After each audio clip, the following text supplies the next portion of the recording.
ज़ाहिर कोशिशें बार बार हुई, बाजी में दावे भी बार बार हुए, मगर आपने ये कर दिखाया है। आप ये भी कह रहे थे कि 100 अरब रुपए से ऊपर ही बिकेगी, 100 अरब रुपए से ऊपर ही बिकी, 135 अरब रुपए में बिकी। ये कीमत आपके अपने एक्सपेक्टेशन के मुताबिक है या इससे ऊपर सोच रहे थे आप, या इससे कम एक्सपेक्ट कर रहे थे आप? नहीं, हम 100 अरब 120 अरब से ऊपर की एक्सपेक्टेशन थी हमारी, और माशाल्लाह आई एम वेरी हैप्पी कि 135 अरब is a very fair price, क्योंकि बायर के लिए भी सही होनी चाहिए और सेलर के लिए भी। तो इस प्राइस में एक मैं क्लैरिफिकेशन शादिब साहब आपके प्रोग्राम के थ्रू कर दूं, बिकॉज मैं सोशल मीडिया देख रहा था और हमारे बड़े अनफॉर्चुनेटली काफ़ी अच्छे जर्नलिस्ट भी जो हैं वो भी शायद कोई मिसकम्युनिकेट करना चाह रहे हैं, या शायद अंडरस्टैंडिंग कंप्लीट नहीं है। गवर्नमेंट को 135 अरब में से जो 7.5% मिलेगा, तो गवर्नमेंट को 10 अरब ये मिलेंगे, लेकिन गवर्नमेंट के पास 25% कंपनी भी जो रहेगी उसके पैसे भी गवर्नमेंट को आएंगे, जो कि 45 अरब होंगे। तो टोटल वैल्यू चूंकि पीआई की 180 अरब थी, तो 45 अरब गवर्नमेंट के पास, 25 अरब की वैल्यू है, 10 अरब और, तो गवर्नमेंट को 55 अरब मिलेंगे और 125 अरब पीआई में जाएगा। तो I think it's a fantastic deal. अच्छा, जो एक और सवाल उठ रहा है वो ये कि जो पीआईए में जाएगा, इसके लिए गवर्नमेंट ने क्या कोई ऐसा बिजनेस प्लान है जो कि गवर्नमेंट ने दिया है, जिसके मुताबिक ग्रुप को काम करना पड़ेगा कि इस तरीके से पीआईए को बेहतर किया जा रहा है? जी, हमने अपना बिजनेस प्लान जो बनाया था वो तमाम बिडर्स के साथ शेयर किया था, और हमने बिडर्स से कॉन्ट्रैक्ट में साइन करवाया है कि they will try to meet that business plan. मेरा अपना ख्याल है कि इंशाल्लाह आप देखेंगे कि वो 5 साल का बिजनेस प्लान है। मेरा अपना ख्याल है कि बिडर्स विल इंशाल्लाह do better than that business plan.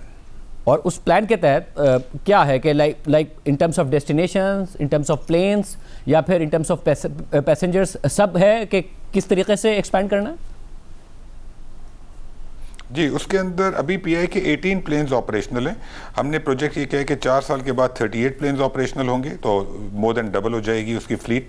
Secondly, अभी पीआई में साल के 40 लाख पैसेंजर्स ट्रैवल करते हैं। वी आर होपिंग के अगले 4 सालों के बाद ये तकरीबन 70 लाख पैसेंजर्स जो हैं वो होंगे। अभी पीआई का साल का जो रेवेन्यू है तकरीबन 250 अरब के करीब है। हम एक्सपेक्ट कर रहे हैं कि 5 साल के बाद ये 500 अरब के करीब हो जाएगा। और पीआई के अंदर तकरीबन 125 अरब की जो है वो कैपिटल एक्सपेंडिचर की रिक्वायरमेंट है, वो भी होगी, विच मीन्स कि इसकी फ्लीट चेंज होगी, इंजन रिपेयर होंगे, तो we'll have a much bigger fleet इंशाल्लाह। और ये एक बाकायदा तौर पर बेंचमार्क्स होंगे जिसको हुकूमत खुद देख रही होगी कि ये सब जिसने लिया है वो ये काम कर रहा है या नहीं कर रहा? जी, गवर्नमेंट का जो रोल है मिनिस्ट्री का, डिफेंस मिनिस्ट्री के अंदर एविएशन डिवीजन है, उसका काम पॉलिसी लेवल पर है, और civil aviation is the regulator. तो ये दोनों एंटिटीज़ जो हैं ये वॉच कर रही होंगी, पीआईए को और तमाम एयरलाइंस को। साहब, और आपने इस ख्वाहिश का इजहार किया था कि आप चाहते हैं कि कोई मिडिल ईस्टर्न एयरलाइन है वो बाद में जब ये प्राइवेटाइज हो जाए, तो बाद के अमल में, क्योंकि 2 पार्टनर्स की या 2 इन्वेस्टमेंट्स की आपने अलाउ किया हुआ है, तो वो आएँ। आरिफ हबीब साहब का ये कहना है कि अब क्योंकि अब हो गया, क्योंकि पहले वो सिर्फ एमओयू साइन करने में ज़्यादा इंटरेस्ट दिखाते थे, तो शायद वो आ जाएं। आपको लग रहा है इतना होमवर्क है, या आपकी कोई इन्फॉर्मेशन है कि अगर प्रोफेशनल एयरलाइन आ जाए जिसका प्रॉपर एक्सपीरियंस हो? जी, मेरे ख्याल में एयरलाइन शायद मेजर एयरलाइन तो शायद ना आए, बिकॉज मेजर एयरलाइन जनरली उनका अपना जो फोकस होता है अपने बिजनेस पे होता है, तो मेरा नहीं ख्याल कि मेजर एयरलाइन होगी। लेकिन कोई और जो कि सेकंड नंबर पे, थर्ड नंबर पे एयरलाइंस हैं वो शायद आ सकती हैं। साथ साथ जो एविएशन एक्सपर्ट्स हैं वो आ सकते हैं। लेकिन बड़ी अजीब बात है कि पिछले कई सालों से गवर्नमेंट कोशिश कर रही थी बेचने की। लास्ट टाइम भी आपने देखा कि बिडिंग का तजुर्बा इतना अच्छा नहीं हुआ था, और हमें भी बड़ी मेहनत करनी पड़ी। माशाल्लाह 2 बिजनेस ग्रुप्स और एयर ब्लू सामने आए थे, और लेकिन आज की तारीख में पिछले 1 माह के अंदर बहुत लोग अप्रोच कर रहे हैं कि जी हमें कंसोर्टियम के अंदर ऐड करवा दें। तो मेरा ख्याल है कि now that it has been decided कि एक कंसोर्टियम विनर हो चुका है, तो उनके लिए पार्टनर्स ढूंढना कोई मुश्किल नहीं होगा। और मुझे ये भी बताइएगा कि जो सवाल हो रहा है वो ये कि पीआईए के होटल्स भी हैं, पेरिस में है, न्यूयॉर्क में रूजवेल्ट होटल है, उनका क्या होगा? नहीं, वो इस ट्रांजैक्शन का पार्ट नहीं है। पेरिस का जो होटल है स्क्राइब और जो रूजवेल्ट है वो इस ट्रांजैक्शन का पार्ट नहीं है, वो गवर्नमेंट के पास रहेगा, वो हमारी होल्डिंग कंपनी है पीआई की, उसके अंदर है, तो इस ट्रांजैक्शन में वो नहीं मिलेगा इन्हें। और फिर उनका क्या किया जाएगा? हुकूमत क्या सोच रही है उनके बारे में? स्क्राइब तो हमारे पास प्राइवेटाइजेशन में नहीं है, गवर्नमेंट अभी उसको रिटेन करना चाह रही है। रूजवेल्ट जो है, चूँकि वहाँ पर रूजवेल्ट जगह पर है, बड़ा एक प्राइम प्रॉपर्टी है, और उस वहाँ पर सारे हाई राइजेस कंस्ट्रक्ट हो रहे हैं। तो इस वक्त जो रूजवेल्ट की जो बिल्डिंग है 16 मंजिलें हैं उसमें, और होटल है, तो वो फीजिबल नहीं है फ्रॉम अ बिजनेस पर्सपेक्टिव। तो उसके अंदर कैबिनेट का फैसला ये कि उसके अंदर हम किसी न्यूयॉर्क रियल एस्टेट डेवलपर के साथ जॉइंट वेंचर करेंगे, हम अपना प्रॉपर्टी लाएंगे, वो अपने पैसे इसके अंदर इन्वेस्ट करेंगे, डेट रेस करेंगे, और हम उसके साथ जॉइंट वेंचर करके उधर हाई राइज बनाएंगे। उससे गवर्नमेंट को इंशाल्लाह ताला आने वाले वक्तों में एक वेल्थ क्रिएशन भी होगी और अच्छा किराया भी मिलेगा। मगर पहले ये भी खबरें आई थी कि वो जो रियल एस्टेट है, जो प्रॉपर्टी है, उसके लिए भी बायर्स मौजूद हैं, क्या गवर्नमेंट ने उसको नहीं कंसीडर किया? जी, बायर्स मौजूद हैं, बल्कि एज वी स्पीक बायर्स अभी भी मौजूद हैं। 2 लार्ज कमर्शियल बैंक्स हैं ग्लोबल, उनका बहुत ज़्यादा इंटरेस्ट है। लेकिन उनको अगर आप प्लॉट को एज बेच देंगे तो आपको कम पैसे मिलेंगे। हमने जो एनालिसिस किया है, अगर आप जॉइंट वेंचर करके उसको हाई राइज बनाते हैं, जो कि एक 5-6 साल का एक प्रोसेस है, लेकिन उसके अंदर गवर्नमेंट के पैसे तकरीबन 2.5 गुना ज़्यादा बनते हैं। तो बेचना उसको आई थिंक मुनासिब नहीं है। आसान काम बेचना है, लेकिन वो गवर्नमेंट के लिए आई थिंक मुनासिब नहीं है, और मुल्क के लिए बेहतर है कि उसको हम जॉइंट वेंचर के अंडर एक हाई राइज बनाएं वहाँ पर। साहब, मुझे ये भी बताइएगा कि अब वर्ल्ड क्लास एयरलाइन बनाने के लिए वर्ल्ड क्लास एयरपोर्ट्स भी होने चाहिए। हमारे एयरपोर्ट्स का बुरा हाल है। पहले ये भी खबरें आती रही कि इनको भी किसी तरीके से प्राइवेट सेक्टर इसमें आए, मगर वो भी नहीं प्रैक्टिकली हो सका। इस हवाले से क्या सोचा है आपने? कि इंशाल्लाह ये भी मेरा ख्याल है कि अगले साल होगा। इस वक्त फैसला ये हुआ है, और लास्ट मंथ फैसला हुआ है कि 3 एयरपोर्ट जो है इस्लामाबाद, लाहौर, कराची, ये प्राइवेट सेक्टर को लॉन्ग टर्म कंसेशन के अंडर मैनेजमेंट के लिए दिए जाएंगे। ये तीनों हमारे पास आ गए हैं, प्राइवेटाइजेशन कमीशन इसको डील कर रहा है, और हम इसके ऊपर काम हमने शुरू कर दिया है। एडीबी की जो टीम है उसके साथ हमारी बातचीत चल रही है, उनको एडवाइज़र अपॉइंट करने की।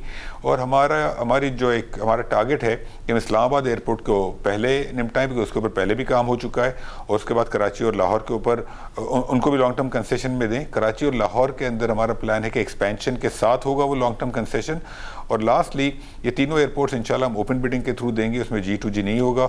ओपन बिडिंग के थ्रू इंशाल्लाह, जिस तरह आपने आज देखा, होपफुली यू विल सी कि बिल्कुल ट्रांसपेरेंट तरीके से ये फैसले भी होंगे इंशाल्लाह। और सब, और जो आपने पूरा ट्रांजैक्शन स्ट्रक्चर डिज़ाइन किया गया PIA के लिए कि 75% आप लें, उसमें का जितनी भी कीमत पे लें 92.5% री इन्वेस्ट हो जाएगा PIA में। अगर 25% लेंगे तो फिर वो जो रीवैल्यूएटेड प्राइस होगी, जो कि आपने जिस पे बिड किया है, वही आपको हुकूमत को देना पड़ेगा, जो आप कह रहे हैं कि 55 अरब रुपए हुकूमत के पास आएगा।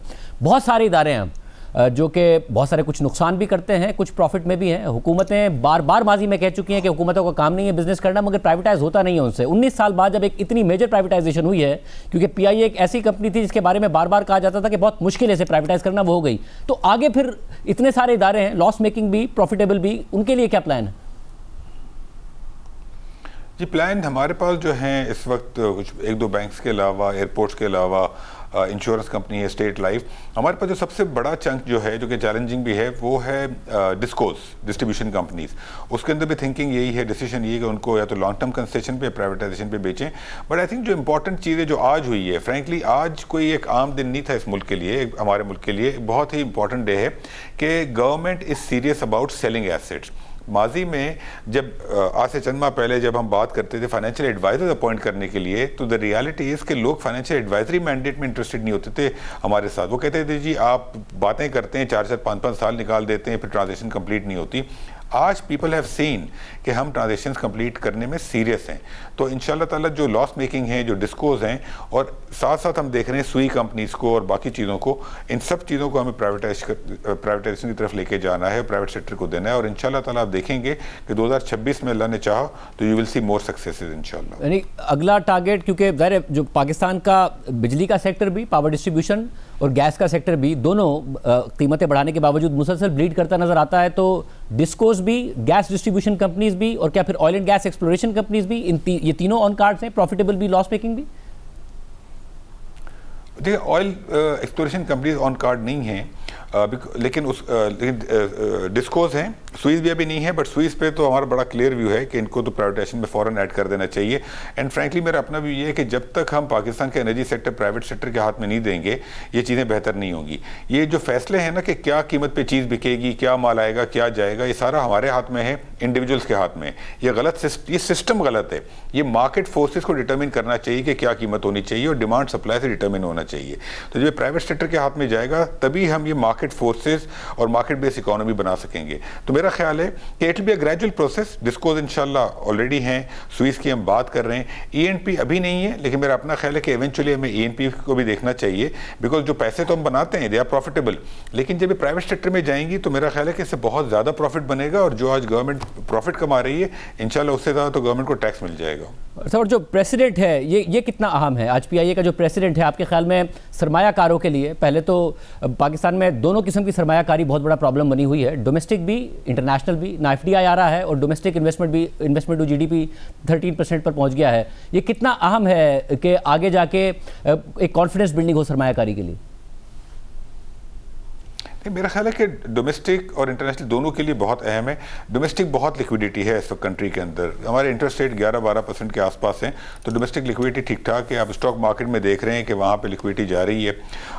तो अब आप देखेंगे कि मुल्क में जो M&A और एक्विजिशंस जो होनी है तो वो प्राइवेटाइजेशन के अंदर वो पैसा आएगा। तो domestic I am very hopeful. Already हमने जो मार्केट साउंडिंग की है और जो इन्वेस्टर्स से बातचीत की है, तो मेरा ख्याल है कि डिस्कोज में, स्टेट लाइफ में, ज़रिए तरक्याती बैंक में ऑलरेडी 3 पार्टीज़ हैं जो हमें कह रही हैं उनका बहुत इंटरेस्ट है, 2 बैंक है जिनका इंटरेस्ट है। So I am seeing a lot of interest domestically. Internationally मेरा ख्याल है कि अब PIA के बाद वुड बी द टाइम कि हम इंटरनेशनली थोड़ा सा मार्केटिंग करें अपनी कंपनीज़ को। फ्रेंकली इंटरनेशनल इन्वेस्टर्स के लिए, to be very honest, Pakistan में जो एसेट्स हैं वो बहुत चीप हैं। मैं आपको एग्जाम्पल दूँ, ग्लोबली एयरलाइंस की market cap is in billions of dollars. PIA अगर हमें 55 अरब मिल रही है तो दैट्स $200 बिलियन इक्विवेलेंट।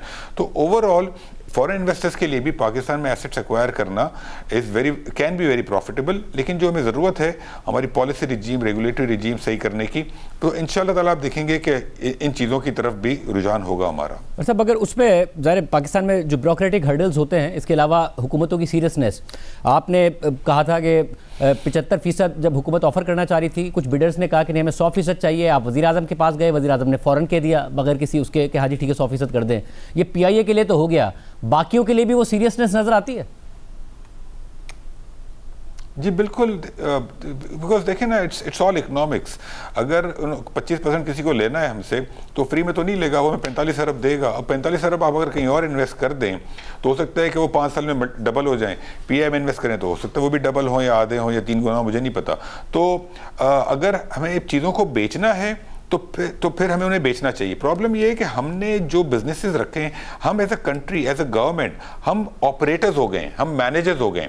कंट्रीज जो हैं वो मैनेजर्स बहुत कम एंटिटीज़ के होते हैं, वो इन्वेस्टर्स होते हैं। हम बात करते हैं RDA की, PIF, बाकी फंड्स की, वो सारे के सारे इन्वेस्टमेंट फंड्स हैं। They don't go and run companies.